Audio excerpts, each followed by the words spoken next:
Well, sometimes I look back and I just wonder, what were we thinking? What was I thinking?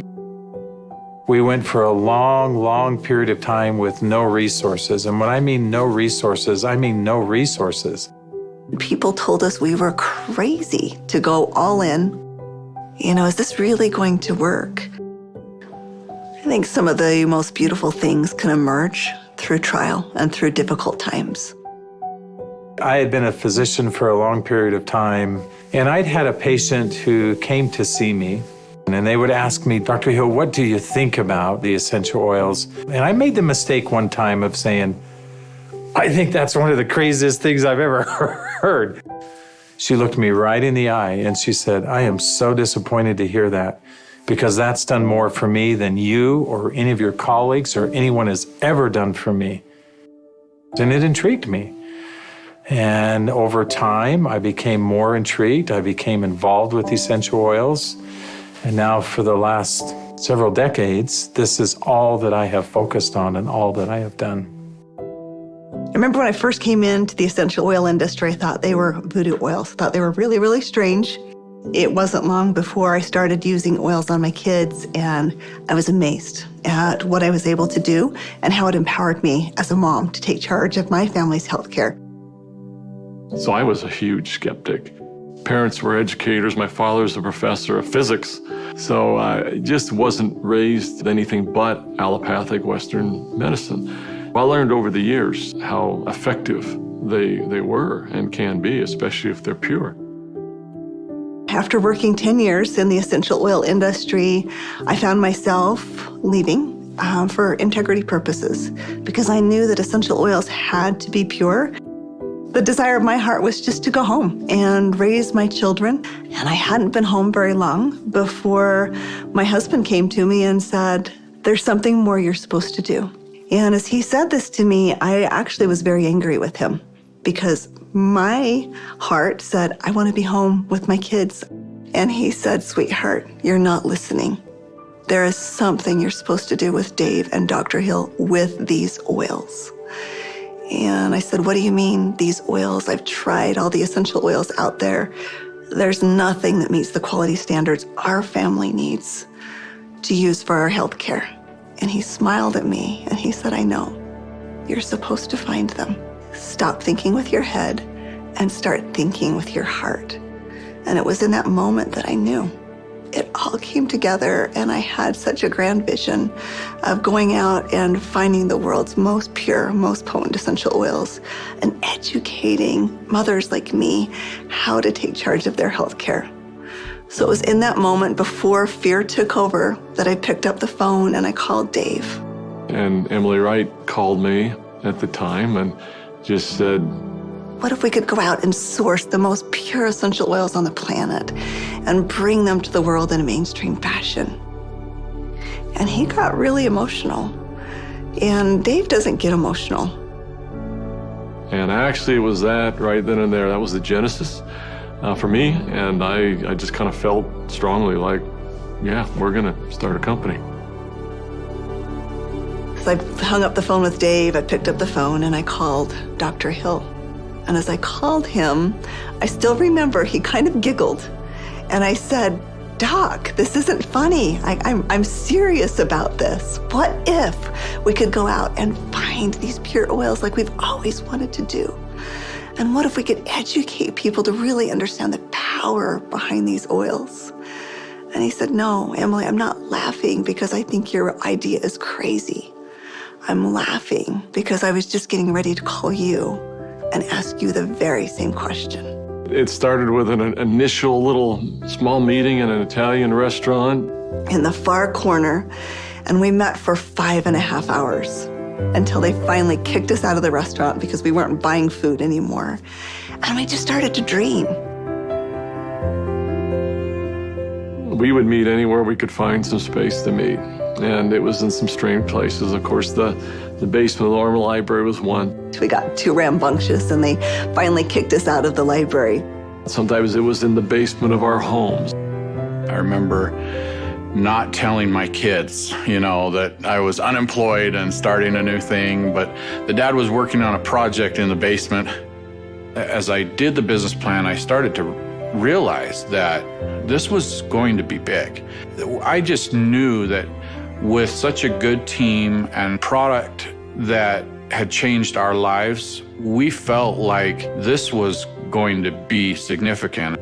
So as we began in the spring of 2008, that's when we had a massive falling out with the housing market in the United States. And there was a lot of panic and a lot of fear.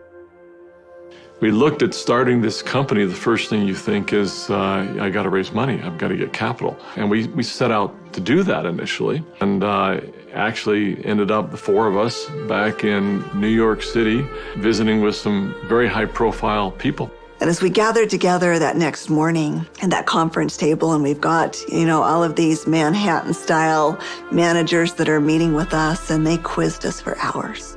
Finally, at the end of the day, they looked at us and they said, "We believe that your business model is going to work. We believe that you will be successful, and we want to fund your venture.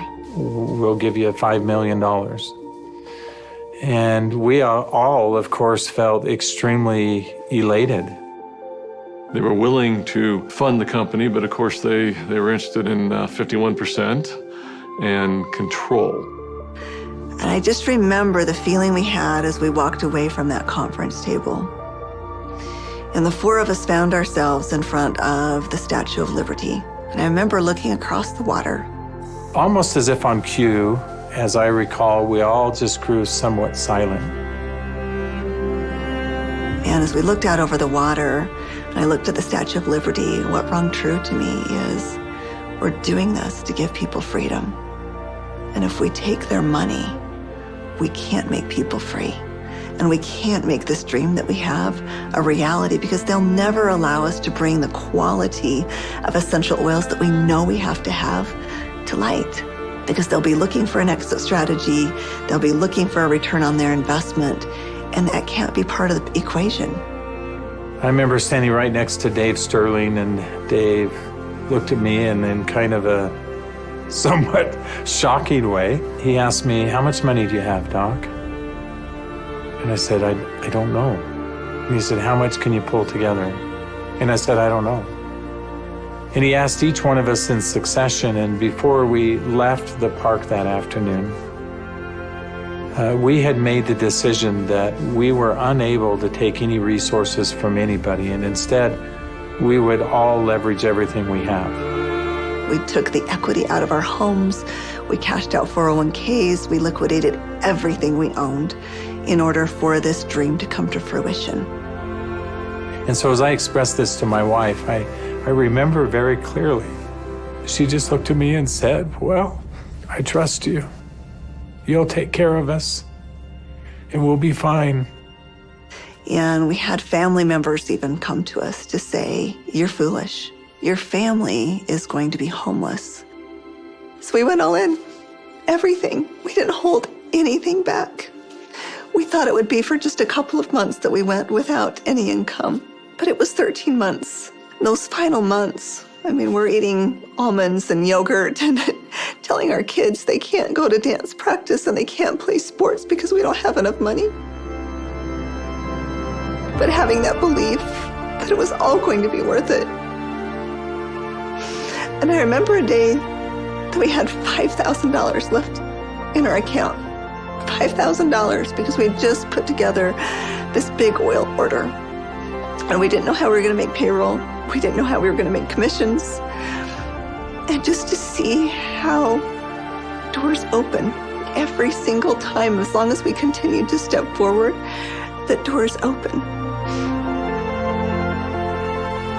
People ask me sometimes, how are you guys able to do what you did? And, but everybody rolled their sleeves up and we did every job. We did this job, this job, this job. I was supposed to go out and find these precious oils. So I started calling people, and every single person would say, "Of course, our oils are 100% pure." And that's when I realized almost all essential oils that are sold out there are sold through brokers. These brokers were very smart people, often having very sophisticated labs. And the oils were almost always changed. Most were not pure. Most were synthetically created. I had probably 100+ different samples that had been sent to my home. And every time we would meet, Dave, Dr. Hill would say, Emily, have you found the oils yet? I'd have to say, not yet. Like, are we going down the right path? Is this really what we're supposed to do? And I remember one beautiful day, I opened up my doorstep and 5 oils showed up all on the same day. It was frankincense, lavender, tea tree, lemon, and peppermint. As I smelled these bottles, I called up Dave and I called up Dr. Hill and I said, I found the oils. They said, don't you dare open them until we're all together. We knew that these oils were absolutely pure, and it gave us just enough confidence, just enough faith to continue stepping forward. I remember that first discussion we had. We talked about the culture of the company. What type of soul do we want doTerra to have? And we realized that these oils are experiential. And we realized it had to be a person-to-person model. We had to bring people together. We've got to have a culture of giving back. We have to have a culture of caring. Locking arms with the people who are putting the seeds in the ground, who are harvesting these products. It's making sure that their needs are met. As I look back on it today with doTerra, it's overwhelming to me to see the impact it is around the world. There was a lot of sacrifice, but again, those are days we look back on, with some pride. Sacrifice is a really important piece in setting the foundation. Today, we've empowered nearly 8 million families all around the globe. We're now filling 315,000 bottles of oil every single day. And just to think about it on that scale just warms my heart, knowing that every single bottle is changing somebody's life on both sides of the bottle. I think this work has such purpose. It's like, how can we stop? We have single-handedly changed the acceptance of essential oils in science and in medicine. We are so committed to this work. We are so humbled to be stewards of what nature has created so perfectly for us. And we're so grateful for all of our amazing employees, for all of our amazing wellness advocates, for all of our amazing customers all around the world.